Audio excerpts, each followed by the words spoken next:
طے ہو گئی ہیں, مشاورت مکمل ہونے والی ہے, پیپلز پارٹی وفاقی حکومت کا حصہ بننے جا رہی ہیں. عظمیٰ کاردار صاحبہ. جی آپ صحیح کہہ رہے ہیں. 5واں راؤنڈ ابھی ختم ہوا ہے مذاکرات کا, اور یہ پاکستان مسلم لیگ نون کے لیے ایک بہت امتحان کا لمحہ ہے.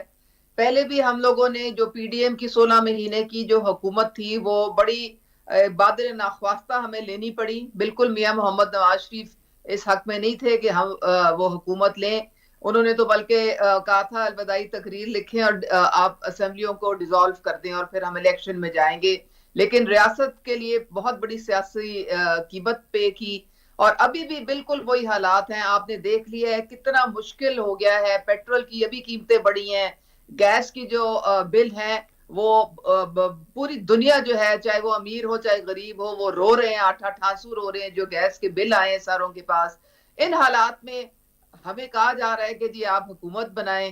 اب مسئلہ ہمارے لیے یہ ہے کہ یہ خالی ذمہ داری ہمارے کندھوں پہ اگر رکھنے کی کوشش کی گئی تو بہت زیادتی ہوگی. سب کو چاہیے کہ آئیں مل کے تو یہ ذمہ داری بانٹیں, اور ریاست کو چلانے کے لیے, ریاست کو بچانے کے لیے, معیشت کو سنبھالا دینے کے لیے, پاکستان کو اس بھنور سے نکالنے کے لیے اکٹھے چلیں. اب اگر یہ اس طرح سے جو معاملات نظر آ رہے ہیں, کل اسحاق ڈار صاحب نے کہا تھا کہ یہ طے کیا گیا تھا کہ کوئی بھی جو فریق ہے باہر جا کے تو کوئی بات نہیں کرے گا جب تک کہ مشترکہ اعلامیہ نہیں آتا دونوں پارٹیز کی طرف سے. تو آپ نے دیکھا کل وہ بلاول صاحب نے ٹھٹھا میں جناب بہت ساری باتیں کی کہ جی صدارتی امیدوار وہ ہیں, زرداری صاحب ہیں, ہم کوئی وزارتیں نہیں لیں گے لیکن ہم یہ لیں گے, ہم وہ کریں گے. دیکھیں یہ پھر, اور ڈار صاحب نے کہا بھی کہ جی ابھی تو ڈیسائیڈ نہیں ہوا, اور ہم لوگوں نے کہا تھا کہ کوئی کسی قسم کی صحیح. اناؤنسمنٹ نہیں کرنی. اور پھر وہ بلوچستان میں کہہ رہے ہیں جی ہماری حکومت ہوگی. تو یہ معاملہ جو ہے نا, دیکھیں یہ اونٹ کس کروٹ بیٹھتا ہے یہ میرے خیال میں آئندہ ایک آدھ دن میں پتہ چل جائے گا.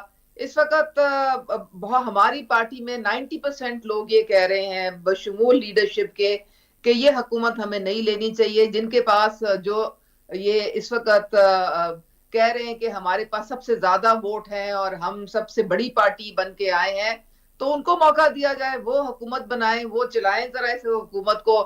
6-8 مہینے پتہ چلے ان کو کہ کس بھاؤ بکتی ہے, کیونکہ بہت 8 ارب ہمارے پاس ٹوٹل فورن ایکسچینج کا ریزرو ہے, اور 27 ارب ڈالر ہم نے قرضہ واپس کرنا ہے.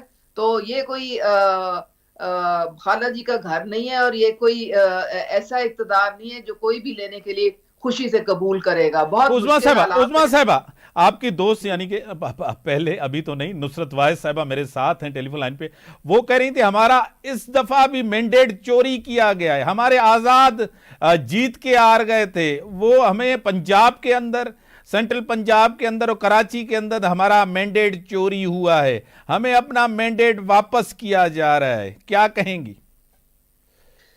بالکل جی, دیکھیں ہمارے تو کان پک گئے ہیں سن سن کے کہ یہ دھاندلی شدہ الیکشن ہے. جب سے میں پیدا ہوئی ہوں میں تو پاکستان میں یہی سن رہی ہوں کہ دھاندلی شدہ الیکشن ہے. جو بھی ہارتا ہے وہ کہتا ہے دھاندلی ہوئی ہے, جو جیتتا ہے وہ کہتا ہے جی ہاں بالکل فری اینڈ فیئر الیکشن ہوئے ہیں. تو بات ساری یہ ہے کہ ہم کوئی بنانا ریپبلک تو نہیں ہے.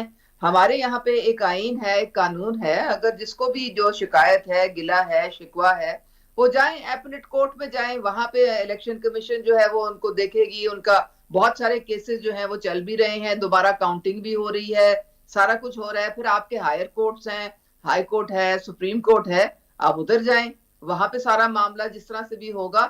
تو میرے خیال میں جو صحیح فورم ہے ان کے پاس ریلیف کے لیے جانا چاہیے.